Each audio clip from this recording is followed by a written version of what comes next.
Hello, my name is Karyn Battey. If you are watching this video, chances are very good that you are a new consultant. So if I haven't had the opportunity to meet you yet, let me just take a moment now to say congratulations and welcome to the team. I am here along with many other directors in our organization who are here to help you build the business of your dreams. So most people start a business like this with a kickoff party to celebrate the launch of your new business. And there are a number of reasons why we suggest this. Number one, it's great practice. And you get to pick the date. So you can pick it right after you get started. We recommend that you schedule your kickoff party about 10 days after you order your kit. It takes about a week to get your kit, then you have a few days to kind of play with everything before your guests arrive. Okay, so you pick out the kickoff date. Some people choose to do two, send out one invitation with 2 dates. You could do like a Thursday or Friday night during the week, and then you could do like a Saturday or Sunday afternoon. It just increases the odds of people being able to attend. So maybe some people, they're just really tired by the time that they get home from work and they'll come on the weekend. Maybe people have kids and they're just super busy with sports and activities over the weekend. They'd rather come, on a Thursday afternoon, whatever, or Thursday evening. You pick out what you'd like to do. And if you want to just do one, that's fine too. Okay, so you pick out your kickoff date. And the next thing you want to do is work on your launch list. You will get an email from the home office within a couple of days of ordering your kit. However, you can start it beforehand. The launch list is basically a list of everyone you know who eats. And we tell you not to prejudge this list. This is not a list of, who are the female people that I know that I think would want to come to a Pampered Chef party. No, this is like everyone you know who eats, okay? So you just come up with a big, long list of people. And then you're gonna choose your top 20, okay? These are the people that you know the best, okay? And what you're gonna do is, you are not gonna take this list and start inviting people yet. Not yet, too soon. You're going to take your top 20 list and you're going to start reaching out to these people. And you're going to call these top 20 people and you're going to say something like, "Hi, I'm so excited. I'm not sure if you heard the news, but I recently got started with Pampered Chef. And I'm looking for some friends who might want to gather some people and host one of my practice shows this month or a practice show in the next couple of weeks." You would get free products for helping me out. Your friends get the opportunity to see what's new from Pampered Chef. Plus, you guys can all make fun of my mistakes. What do you think? And notice I'm encouraging you to say to them, what do you think? Because that is not a yes or no answer. If you ask somebody if they want to have a party and they have a concern, then they'll probably go, no. But if you say, what do you think? Then they're going to tell you what they're thinking. Okay, and some people are going to just say yes outright. Some people are going to have some hesitations. And by the way, get your pen ready, all right? If you don't have a pen and paper, you're going to want to pause this right now to grab that. Rewind if you have to and take some notes. Okay, 3 common hesitations that people have to hosting. There are others that come from left field, but these are the 3 that we hear most often. My house is too small. I don't think I know enough people, and I don't think I have enough time. Now, when people know that you're touching base with them to have one of your first parties, very often they feel a huge sense of responsibility because they're thinking, oh, if I don't have a great party, then this person's going to get off to a lousy start, and it's going to be all my fault. So they're thinking they have to have this bonanza of a party, or it's not going to help you. So when you say to people, what do you think? Sometimes they'll say, well, I'd love to, but oh my gosh, I don't know who would come. I never have a good turnout of these things. And what I want you to do is very honestly say to them, well, you know what? That's okay. What I'm really looking for in my first couple of weeks of business is practice. My trainer says it doesn't matter whether I'm practicing in front of a handful of people or a whole house full of people. She really said that practice is the most important thing. not how many people come to the party. So what do you think? I need big shows and I need little shows. So what do you think? You want to be one of my little shows? Now, when they hear that practice is important, that makes sense to them. And when they hear that you need big shows and little shows, chances are now they're going to feel comfortable in saying, well, okay, as long as you believe a little show is going to be okay with you, okay, great, I'll have one of your little shows. Now, there's going to be other trainings that follow. They're going to help you take this person who thinks they don't know enough people and help them have a great party. But for now, yeah, they could be one of your little shows and put them in the calendar.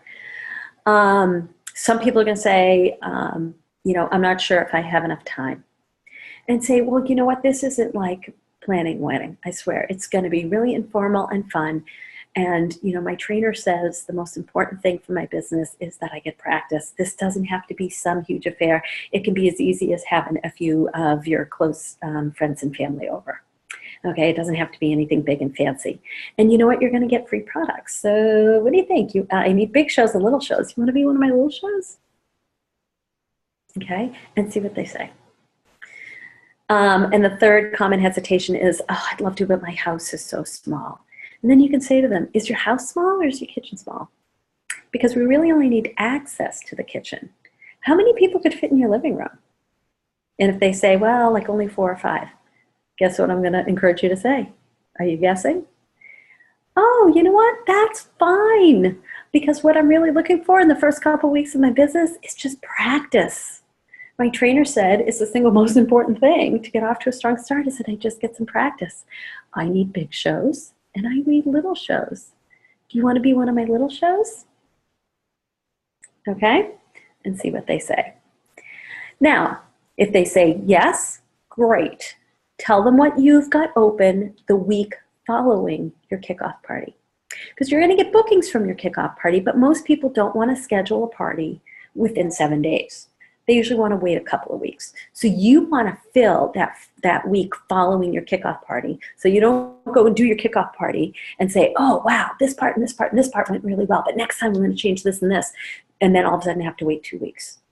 Ugh, it's too much time, okay? You're going to want to just hop right back in. Believe me, you are, okay? So with these people, you want them to fill in the week following your party. So if you were to take your top 20 and reach out to them and offer them the opportunity to host to earn free products and help them be, you know, have them be one of your practice shows, how many do you suppose are going to say yes? Most people's guesses are really high. Actually, statistically, 3 will say yes. And you know what? That's all you need. If 3 of them say yes, you are in a really good place to get off to a strong start. Okay, because now you have your kickoff party plus 3 more. That's 4 parties already. Okay, but now of your top 20 people, you've got 17 people who've just told you no about a party. And you know what? They're your top 20 people, so they're feeling a little bit guilty. So if they say no, even after you offer them a solution for their hesitation, then you can say, well, you know what? That's okay. There's actually a couple of other ways that you could help me get off to a strong start, and it doesn't require having people over your house and having a party. Now, they're going to be usually so relieved that you're not twisting their arm. They're like, okay, what is it? And then you can say to them, well, I'm having a kickoff party in my house on such and such a date. And my goal for that party is to get the word out beyond family and friends. So I would love for you to come to that party and maybe bring a couple of people that you know who maybe love Pampered Chef or love to cook, or maybe just need a fun night out. Just bring them along to help me get the word out about my business. Now, when you have this kickoff party, because you are the host and the consultant, you can do a special raffle at this party. Now, the raffle item can be maybe something you get a duplicate of, maybe something in the kit that you already own. Okay, so when that product arrives from your kit, just set it aside. Don't open it out of the box, and that can be a raffle item. If you're new to Pampered Chef and you're not going to have any duplicates in your kit, well, then you can take something from your kit and use it as a raffle item, but you can replace it with your host rewards, because remember, you're going to be the host earning all the free and discounted products and the consultant making all the commission. You don't have to give away all your host rewards. You're just giving away one item But what you say to people is, just for coming to my party, my kickoff party, and helping me celebrate the launch of my business, you're going to get a ticket into a drawing for a really cool item. And for every friend that you bring to help me spread the word, every friend that you bring over the age of 18, you're going to get 5 extra tickets. Ooh, right? Good idea. This really helps. And now people you know are going to want to bring people that you don't know. And what they do is they handpick people. They're thinking, gee, everybody I know who loves to cook, or who loves Pampered Chef, or who really needs these products, or really quick, easy cooking tips. And they handpick people who are much more likely than the general population to want and need Pampered Chef products. And they bring them to your party.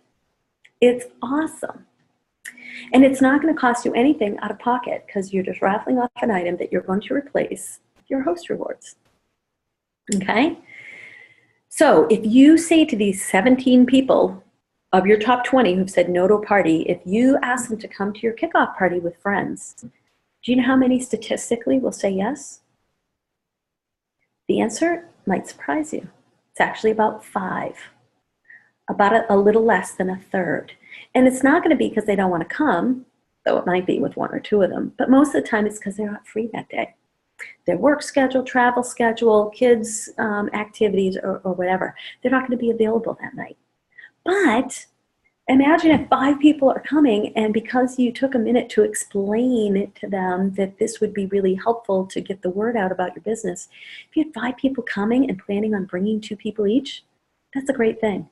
They won't all show up with 2 people each. Not all their friends will be able to come, but you'll have extra people inviting to your party, and that's huge.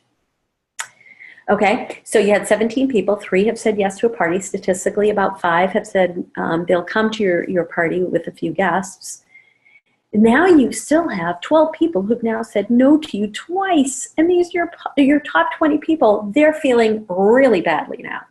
So then you could say to them, well, there's a couple other things you could do. How about a virtual party? Nobody has to come to your house. It's really easy. I'm going to be starting my virtual parties after my kickoff party, and I can get you all set up on Facebook. There'll be a link for online ordering, and I'll be posting things about Pampered Chef specials and recipes, and even some fun games and cooking tips. What do you think? If they use Facebook, they'll probably be like, okay, let's do that. That's easy enough. Okay? So maybe of the ones who are left, maybe 3 of them will say yes to that. And to the rest, you can say, well, if that's not for you, if I gave you a catalog, would you just take it around for a day or 2 to see if anybody you know needs or wants anything from Pampered Chef? And usually about half of who's left will take catalogs around. Okay, so now you've got people having parties, you've got people having virtual parties, you've got people coming to your kickoff and trying to bring friends, and you've got other people running around with catalogs. And you've got a few who've said no to everything, but they'll place an order. Pretty good, huh? Now, reaching out to these people personally and talking with them, if you normally message them through Facebook or text them, I encourage you just to text them and say, I have exciting news. Do you have a minute to talk? Because when they hear your voice and your excitement, usually it's more successful, okay? And then, so you're going to take a few days to personally reach out to those people. And then about a week before your party's actually to begin, that's when you just kind of set it up on Facebook and just invite the world, okay? And then you'll get more people coming who will say yes to the party. You'll get people saying, sorry, I can't make it. And if you say to each of them, I am so sorry you can't make it to my party, but hey, now that I'm a Pampered Chef consultant, I'd love to help you get free and discounted products. What do you think about having a few friends over on a day that works better for you? Okay, and chances are you will probably if you say that to every single person who says, no, I can't make it to your party, chances are you'll get 2 more bookings. So that's 5 total, right, for live shows. Plus the people who come to your party, now you got a couple more bookings. And now, voila, you have what we call enough. Sometimes people worry about, oh, what do I do when I'm done selling to family and friends? Well, guess what? I've been doing this for 21 years. My family and friends were done with Pampered Chef about 19 and a half years ago. They had seen enough. They'd been to multiple shows, and that was it. We don't have a strong business by selling to family and friends. We have a strong business by starting with family and friends and branching off from there. So you don't need to know enough people to fill a year worth of shows or 6 months worth of shows or even 3 months worth of shows. You want to focus on your first 30 days. Because the way your friends are going to help you is by helping you get practice and by filling those rooms with people that you don't know as well. And then those people are going to book. Okay? So you want to focus on 30 days filling it. Okay? And when we say fill, however many parties you want to do, you want to add 2 on to that, because not every party is going to hold on the originally scheduled date, because you know what? Sometimes people get sick. Sometimes their work schedules change. Sometimes their kids get sick. Sometimes they have to travel. You know, life gets in the way. So you want to overbook to accommodate for postponements. Okay? So that's it in a big nutshell.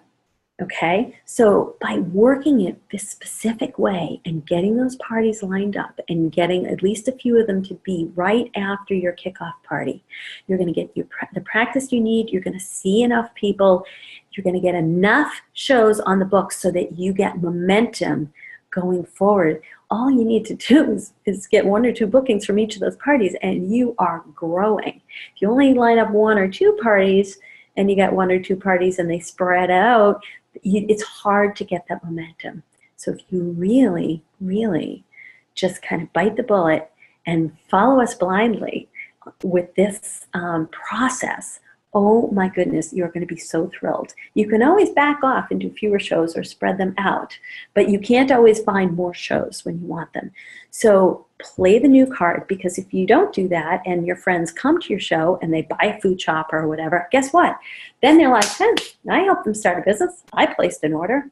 And placing an order is nice, but that is food for a day. That isn't business building at all, because it's not helping you spread the word or anything like that. So you want to give those who are closest to you multiple ways that are really valuable in helping you build your business.